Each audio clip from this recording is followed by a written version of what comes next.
No começo, a escuridão. Depois, uma explosão deu origem a sistemas em constante expansão de tempo, espaço e matéria. A cada dia, novas descobertas desvendam os enigmáticos e admiráveis segredos de um lugar que chamamos o Universo. Ao verem a incrível complexidade da Terra, as pessoas sempre se perguntaram o que tornou tudo possível. Que fogo divino inspirou as equações da física? As religiões há muito fornecem a explicação espiritual de que Deus criou o universo. Mas não estará a ciência começando a achar sinais que afastam essa hipótese? Ou a física nos diz que não foi necessário haver um criador? Stephen Hawking e eu dizemos no livro O Grande Projeto que o universo pode ter vindo do nada. Vamos partir para uma pesquisa científica por Deus no universo.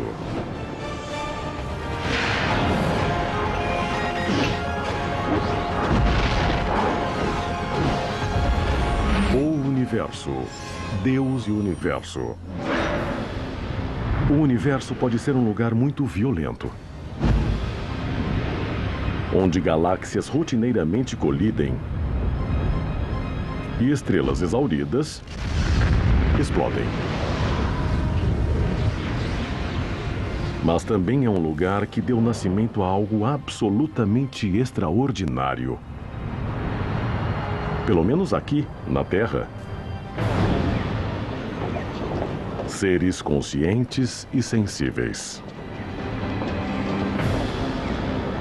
Por que o universo existe dessa forma inteligível é um mistério, mas para mim, pelo menos, isso sugere que há uma profunda ligação entre o universo, o grande esquema que se desenvolve e seres como nós.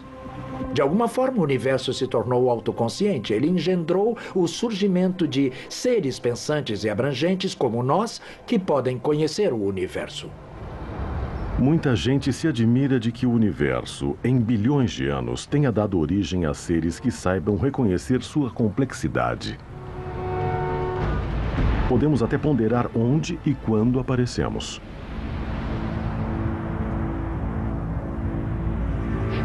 Mas na aurora da história, as pessoas pensaram que sabiam a resposta a essas questões profundas.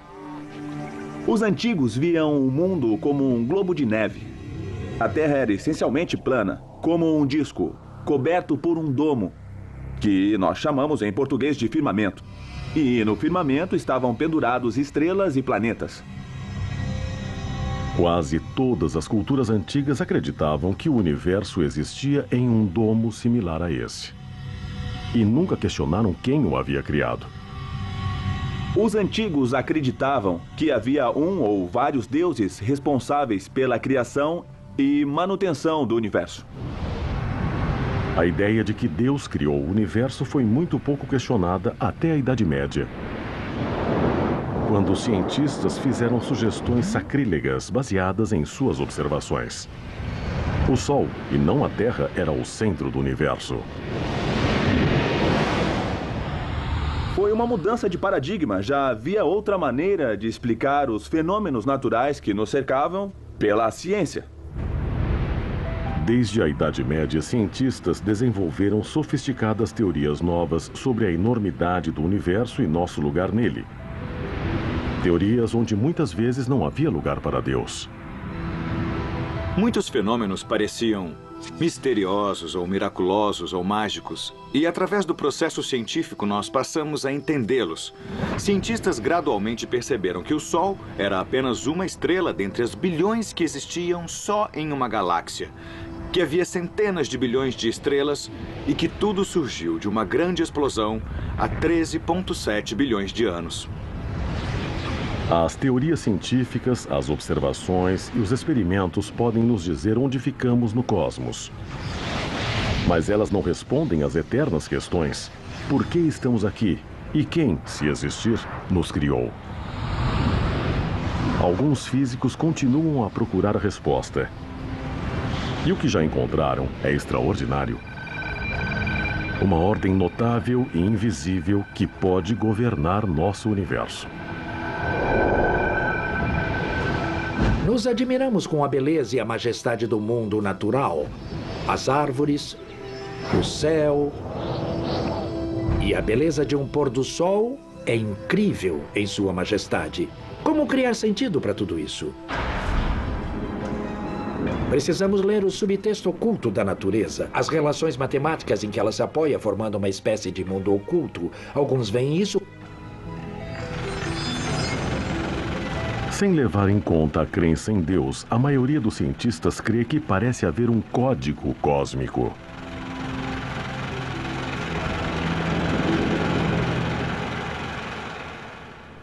Tudo no universo é determinado pelas forças fundamentais da natureza.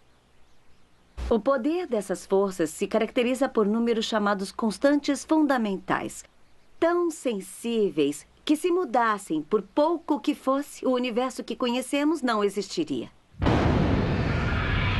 Por exemplo, se a taxa de expansão do universo logo depois do Big Bang tivesse mudado em 1/500, 1/500 é seguido de 18 zeros. O universo continuaria a se expandir ou cairia em si mesmo. E nada disso seria possível. Para ilustrar como 1 em 1/500 é uma quantidade muito pequena, imagine todos os grãos de areia desta praia. Aliás, imagine todos os grãos de areia de todas as praias do mundo. Esse número é provavelmente mais ou menos 1/500. Nessa analogia, se essa areia toda representasse a taxa de expansão do universo depois do Big Bang, quantos grãos de areia eu precisaria somar ou tirar para destruir o universo? Só 1 grão. 1 em 1/500. Foi necessária essa precisão para que estivéssemos aqui.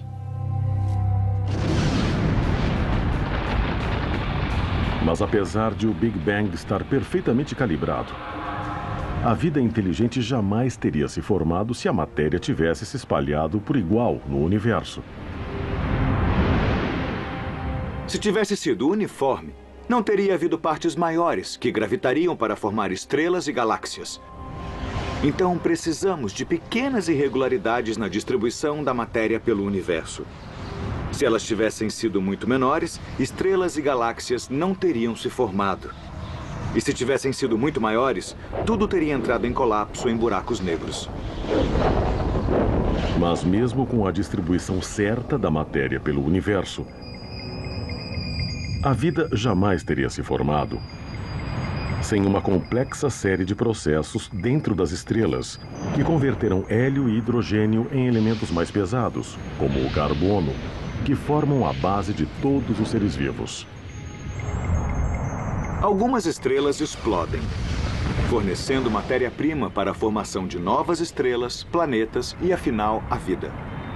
Se as leis da física fossem um pouco diferentes, ou se as constantes físicas fossem um pouco diferentes do que realmente são, o processo de fusão nuclear e a explosão de estrelas poderia não ter sido possível e não estaríamos aqui conversando. Não conheço nenhum cientista que discordaria da afirmação de que o mundo é extremamente engenhoso. Não é só matemático, ou bonito, ou elegante, mas é a manifestação de algo realmente extraordinário. Como esse extraordinário ajuste perfeito do universo pode ser menos do que a inequívoca evidência de um Criador divino? Muitas vezes se diz que a delicada sintonia fina deve ser evidência de que alguma coisa a ajustou assim. A maioria dos físicos, no momento, acha que o caminho não é bem esse. Quando você vê uma coisa muito bem ajustada em física, o sentido usual é de que um mecanismo que você não entende muito bem exerce um papel nisso. Então, apesar de parecer que um Criador divino planejou o universo, muitos físicos dizem que a precisão universal não prova nada disso. Outra coisa deve estar em jogo. Mas o que, além de Deus, poderia explicar a notável série de eventos que levou à criação da vida no universo? Um argumento bastante divulgado parece ser tão incrível quanto a ideia de Deus. É a teoria dos universos múltiplos. Um grande número de universos, talvez um número infinito, poderia, em princípio, existir em um vasto hiperespaço. Podemos entender a ideia de hiperespaço se o compararmos a uma caneca de chope. A caneca de chope seria o hiperespaço e as bolhas seriam os universos individuais.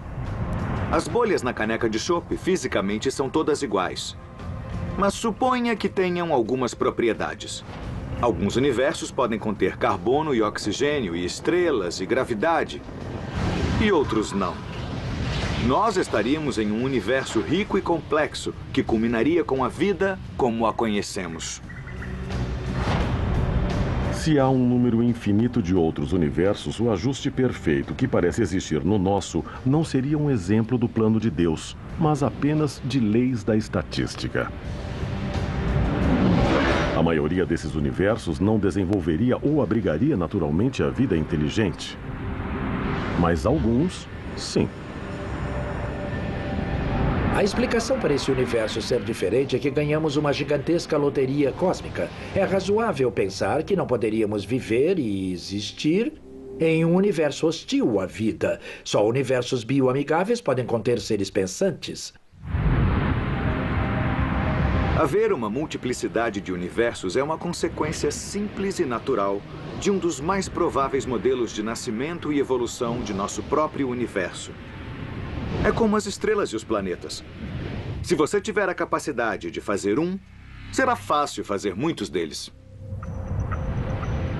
Mas alguns teólogos dizem que a ideia de um número infinito de universos é tão ou mais improvável do que a ideia de um criador que garante que nosso universo seja habitado pela vida. Na verdade, um multiverso requer uma fé igual à fé em um Deus transcendental. Simplesmente não existe evidência disso por enquanto e pode vir a ser difícil de provar no futuro. O físico Paul Davies disse que postular que há trilhões e trilhões de universos apenas para explicar o nosso seria forçar o conceito e levá-lo a extremos cósmicos.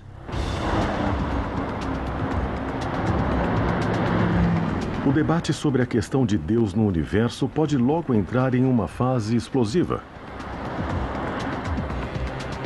Novas e impressionantes teorias sugerem que poderia existir uma dimensão inexplorada a milímetros de distância de cada pessoa da Terra.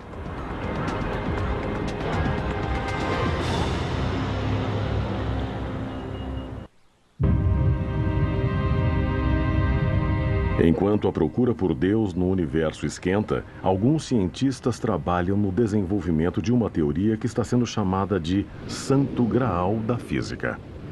É uma teoria que explicaria tudo do universo, inclusive como ele começou.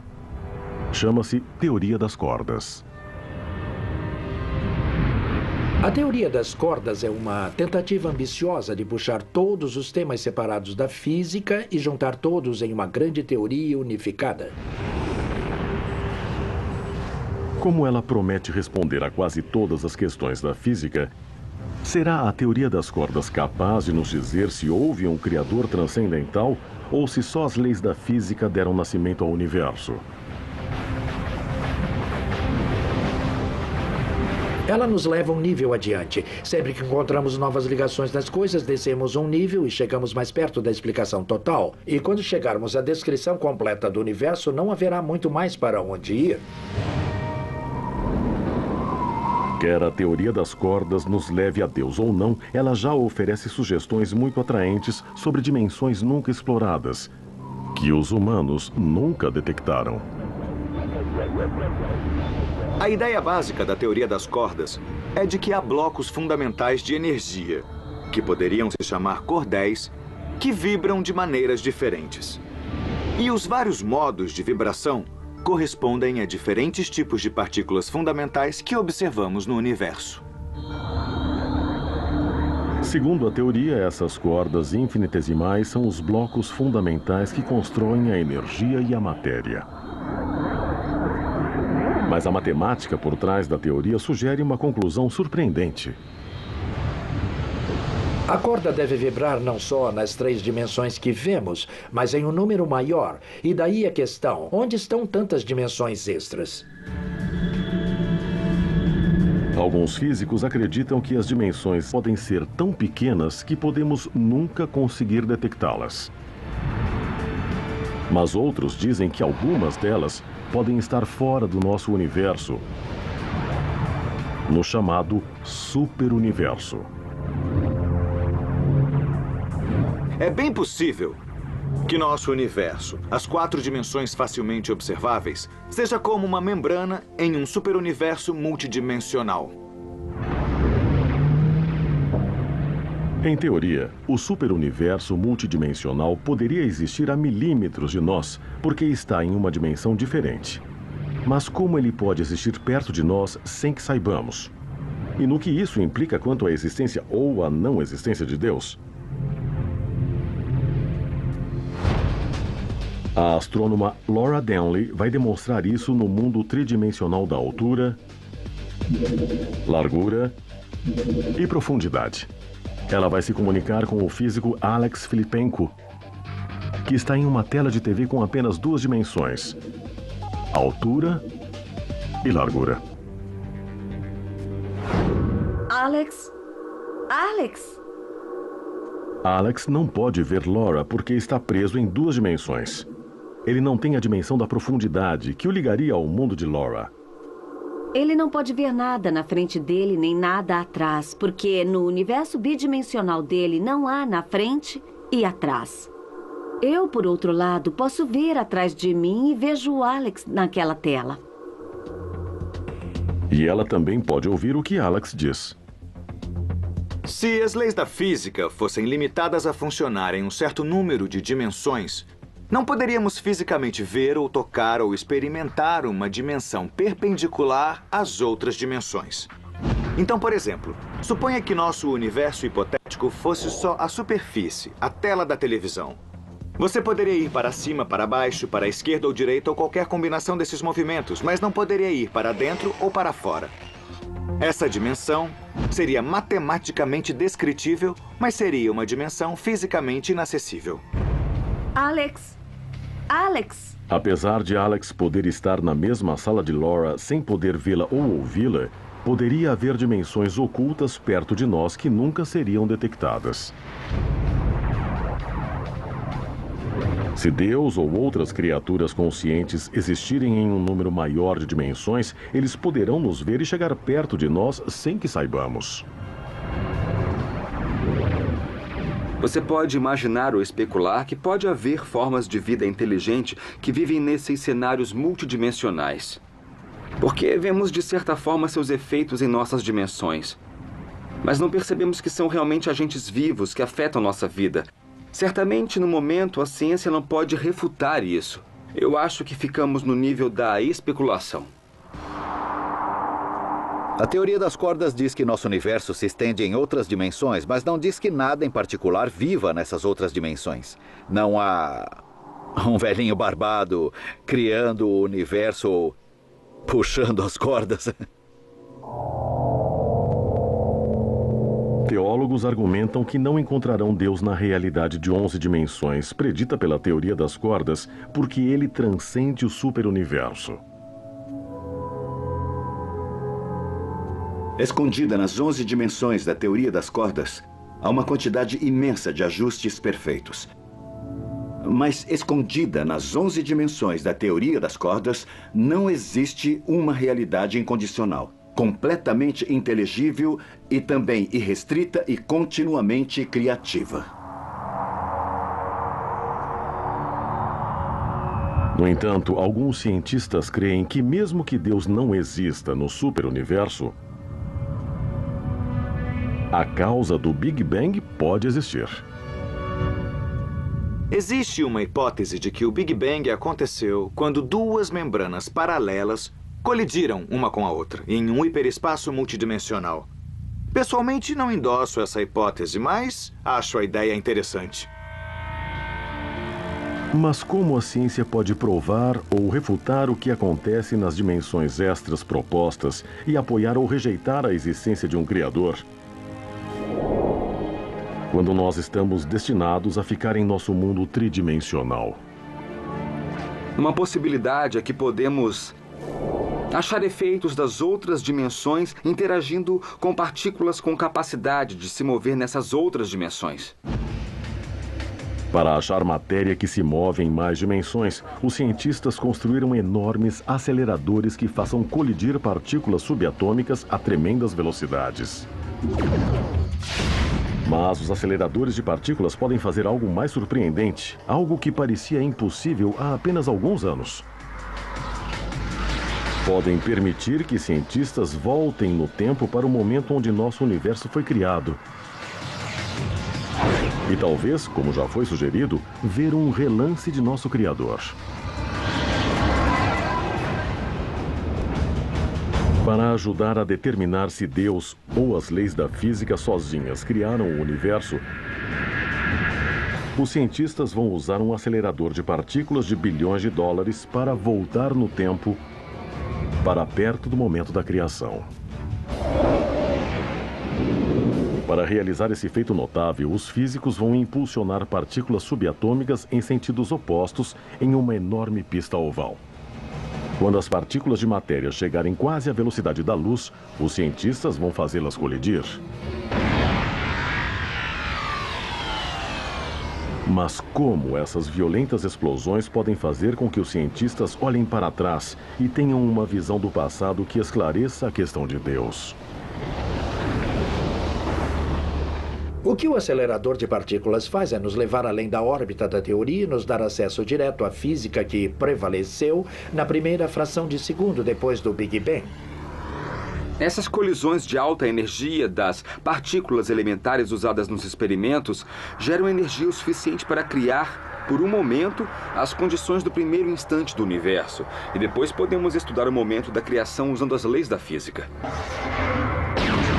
A enorme energia gerada na colisão das partículas é uma versão microscópica das condições de superaquecimento que existiam logo depois do Big Bang.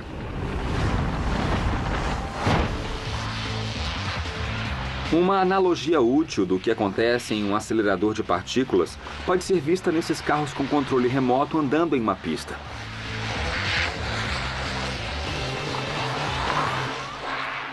Eu estou em uma pista de corrida com um perito, Dana Smeltzer, que me ensinou a usar o controle remoto para dirigir os carros pela pista. Dana, que velocidade os carros alcançam? 40 km por hora. Equivale a um carro de tamanho real ir a 400 por hora. Ótimo para a nossa demonstração, porque objetos pequenos, os carros, andando pela pista em alta velocidade, são exatamente o que acontece no acelerador. Ali você tem partículas fundamentais girando no túnel a velocidades incríveis, quase a velocidade da luz, acelerados pelo túnel por meio de poderosos ímãs. Queremos que os carros representem as partículas hiperrápidas que giram no acelerador de partículas. Vamos acelerar os carrinhos e, claro, eu estou imaginando que seria divertido fazer os carrinhos colidirem. Será que podemos fazer isso? Podemos, mas será um grande desastre. O que vai acontecer? Vai ser pedaços para todo lado. Então, vamos lá.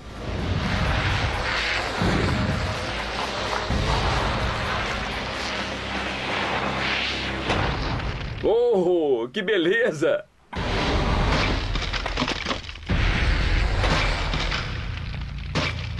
Pedaços por toda parte. Vamos lá olhar. Muito legal. Ah, nossa. Temos pedaços de vários tamanhos. Muitos pedaços. A energia criada na colisão imediatamente desmancha o carro em dezenas de pedaços. Quando a explosão é amplificada exponencialmente em um acelerador de partículas, cria-se tanta energia que, por uma fração de segundo, as condições do local da colisão se parecem com as do momento da criação do universo. E os cientistas podem ver a mão de Deus começando tudo. Você realmente entrevê como o universo era logo ao nascer. Você entrevê a criação. Nós podemos ver como as coisas se tornaram o que são através da física, que acontecia há bilhões de anos. Então é como remontar a própria criação. Recriar uma pequena parte dela em um experimento nos permite ver o momento da criação e ver que as leis da física podem nos dizer o que aconteceu. Do mesmo modo que vemos aqui o resultado da colisão e podemos usar as leis da física para imaginar como os carros colidiram e de que os carros eram feitos.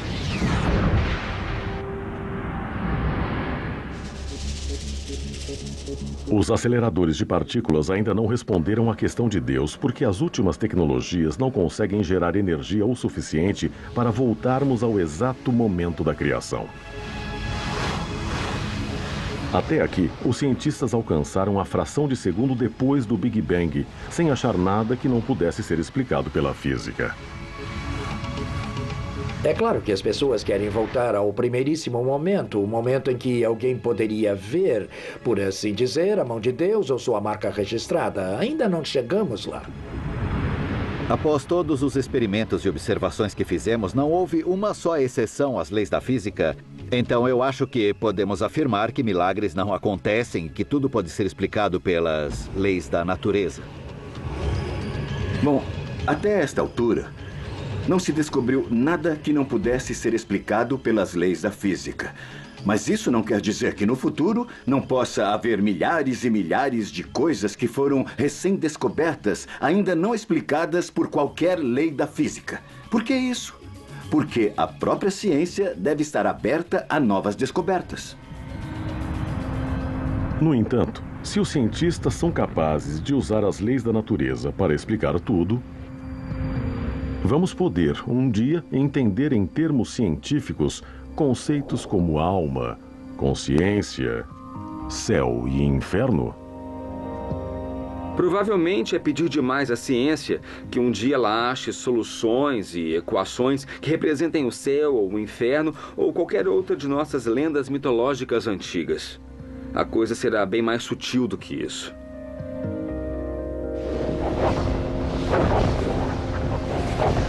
Os físicos esperam eventualmente dar uma explicação científica completa de como o universo foi criado.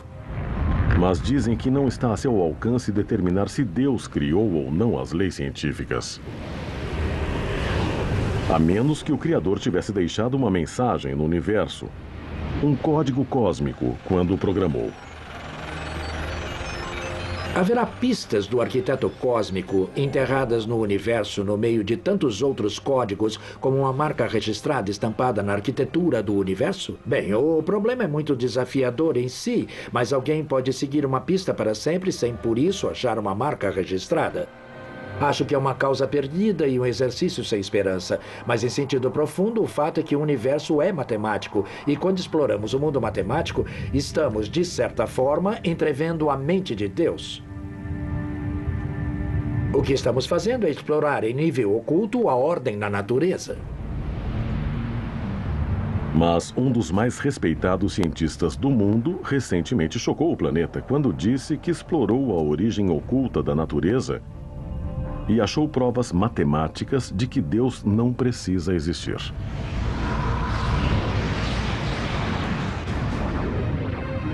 Enquanto o debate sobre Deus e o universo faz furor, o famoso cientista Stephen Hawking disse em seu livro O Grande Projeto que os últimos cálculos da teoria quântica sugerem que um criador universal não precisa ter existido.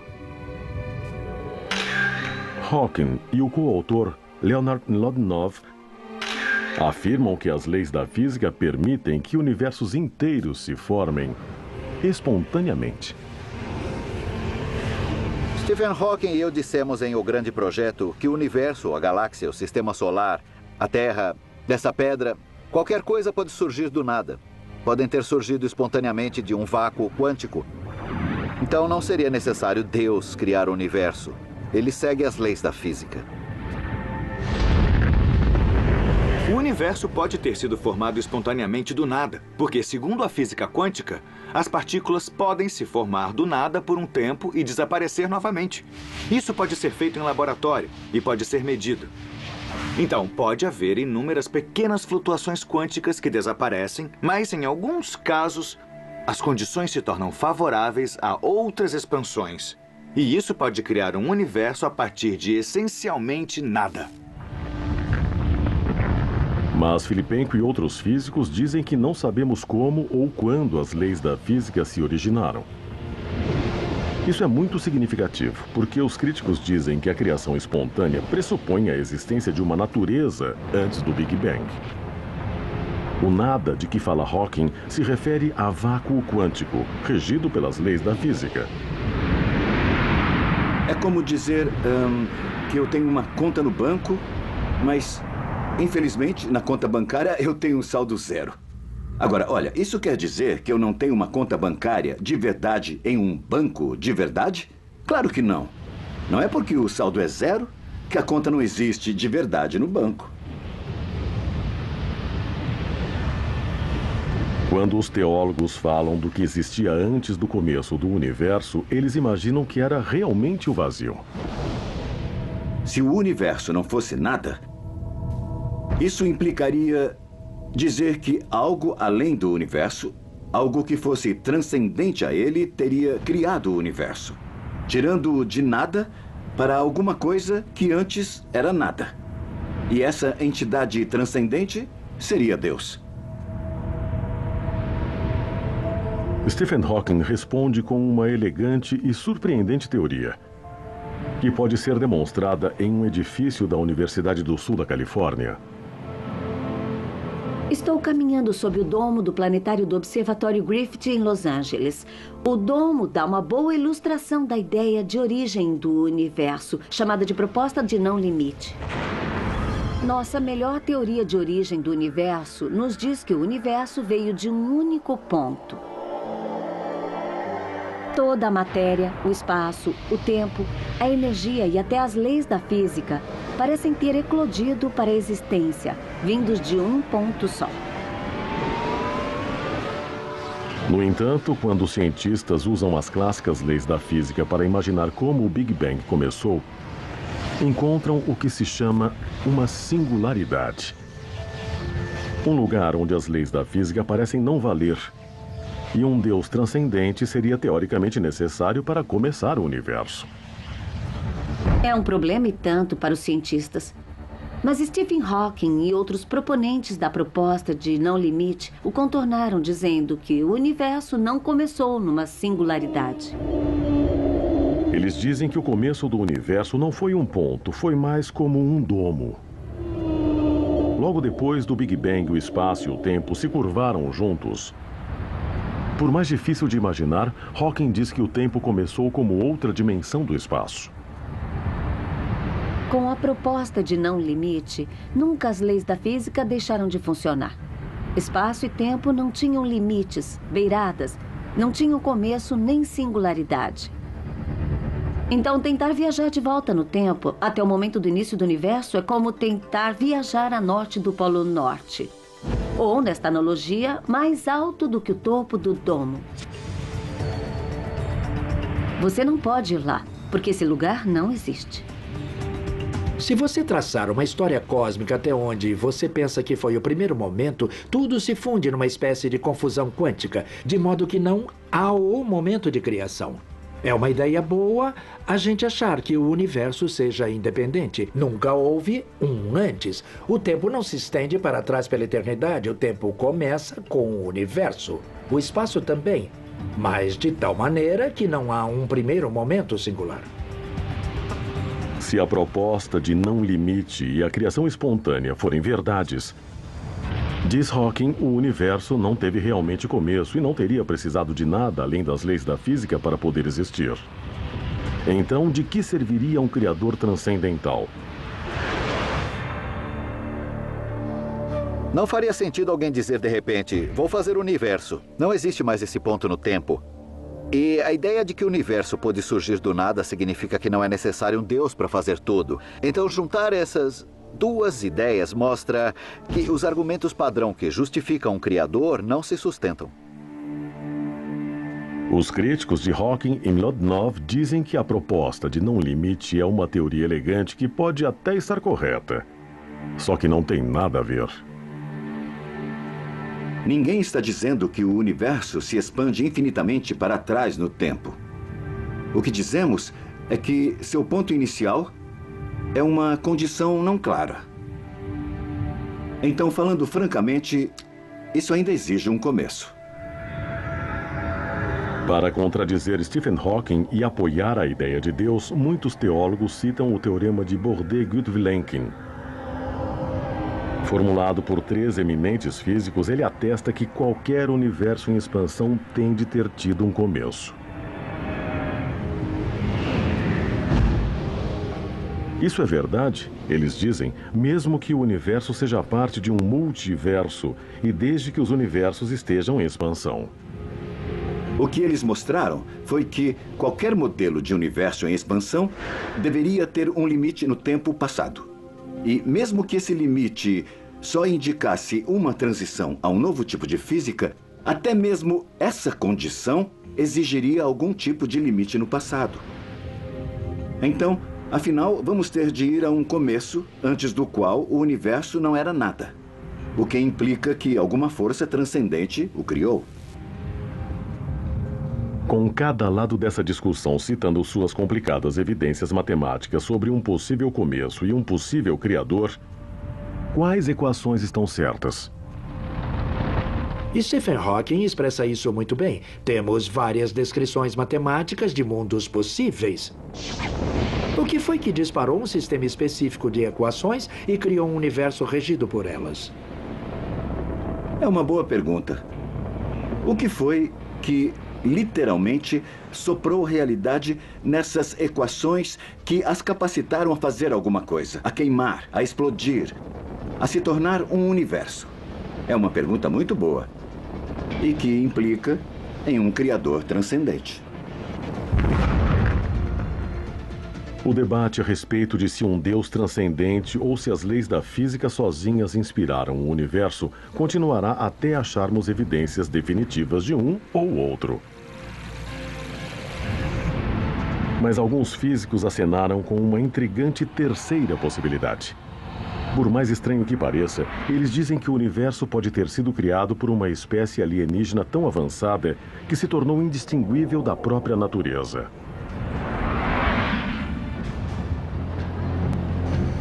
Enquanto os físicos procuram resposta para as questões fundamentais sobre o início do universo e o papel que Deus pode ter tido nele,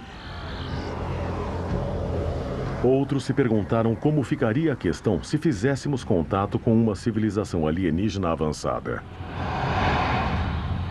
Eu não tenho dúvida de que descobrir a existência de outros seres inteligentes no universo seria a maior descoberta científica de todos os tempos.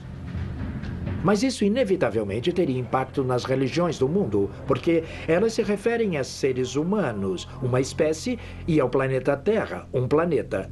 É inevitável, porque as religiões foram criadas quando não se conhecia outras coisas. Mas teria uma espécie alienígena avançada um Deus totalmente diferente ou um conjunto deles? Ou mais profundamente, teria ela tal conhecimento científico que teria provado que uma consciência divina não existe? Eu não acredito que vamos descobrir nada surpreendente numa cultura alienígena desenvolvida, porque acho que eles teriam as mesmas dúvidas transcendentes que nós temos agora. Não acho que encontrar extraterrestres, se existirem, nos traria maior percepção de Deus. Estamos de acordo que quando o velho mundo encontrou o novo mundo, os habitantes do novo mundo tinham deuses que eram diferentes dos observados pelos habitantes do velho. Sempre que encontramos uma cultura nova, aprendemos coisas novas sobre ela e como ela encara e descreve Deus. Mas talvez uma pergunta mais urgente seja se os alienígenas não seriam o Deus que as pessoas procuram. A entidade que criou o universo. Podemos imaginar um futuro distante onde a ciência tenha avançado a ponto de não só poder manipular a matéria no mundo, mas de criar universos inteiros. Poderíamos desenhá-los e criá-los como quiséssemos, e se essa manipulação se estendesse ao ponto de escolhermos as próprias leis da física, poderíamos fazer universos de um tipo que talvez nunca tenha existido antes. Poderíamos fazer um universo original. Isso é pura especulação, mas não está tão distante assim do que a teoria das cordas prediz. Talvez possamos um dia criar um universo novo, quase como se fosse um projeto de física. Os cientistas poderiam eventualmente focar energia o suficiente em um ponto microscópico do espaço para criar um buraco negro em nosso universo, enquanto do outro lado um Big Bang criaria outro universo. Bem, estamos muito perto de especularmos que talvez nosso universo seja o produto de uma superinteligência que existe em outro universo. Se essa especulação se tornasse verdade, refletiria o antigo ensinamento hindu de que há um número infinito de universos, cada um com um Deus diferente, cada um com seu próprio sonho cósmico. Mas seria esse Deus o ser transcendental que as pessoas imaginam ser nosso Criador? Ou seria simplesmente um mortal muito avançado? Bom, uma mãe cria uma criança, mas isso não quer dizer que a mãe seja o Deus da criança. Somos todos criaturas da Terra. Não quer dizer que a Terra seja Deus. Mesmo que houvesse múltiplos deuses pensando em múltiplos universos, bom, ainda seria necessário ter, logicamente, um superdeus que pensasse na existência dos outros deuses, cada um no universo sobre o qual ele está pensando.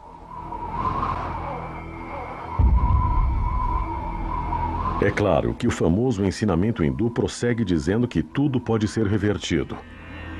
As pessoas podem não ser o sonho dos deuses, mas os deuses podem ser o sonho das pessoas. Essa é a questão fundamental que as pessoas tentam responder. Estamos apenas sonhando com uma ordem divina do universo? Ou a ordem divina nos conduz a isso? No fim, o ponto é: se não houver meios científicos de testar a hipótese por experimentos de observações, nós não temos realmente uma hipótese científica. E então, já que a questão da origem e a questão do Criador é uma questão que nós não podemos testar, ela não é uma questão científica. A ciência não pode refutar algo que esteja além do nosso universo. Isso pela simples razão de que a ciência pega os seus dados dentro do próprio universo. Isso, então, equivale a dizer que, bom, um desenho animado qualquer resolve usar os dados do próprio desenho para refutar o próprio desenhista. Simplesmente não pode ser.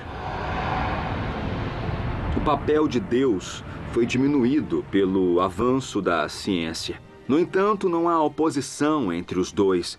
Nunca chegará o dia em que nós entenderemos tudo. Sempre haverá o desconhecido, sempre haverá uma fronteira. Então sempre haverá para as quais não teremos resposta naquele momento. Mas sempre haverá a esperança de explicar tudo melhor. Para começar, a física e a matemática nunca vão conseguir explicar de onde as leis ou a lógica vieram. Se as pessoas quiserem dizer que vieram de Deus, certamente não vamos refutar. Digamos que as leis da física são tão eternas quanto Deus é para os teólogos. Podemos imaginar que haja algo em que as leis da natureza se apoiam, algo que as sustenta e explica. Por que são matemáticas? Porque têm as propriedades que têm. Porque são inteligíveis. Não sei se Deus é a resposta por causa da carga cultural que isso envolve. Mas creio que aceitar o universo e suas leis fundamentais como um conjunto de coisas maravilhosas, mas saídas do acaso, é totalmente insatisfatório. Acho que devemos ir além e podemos ir além.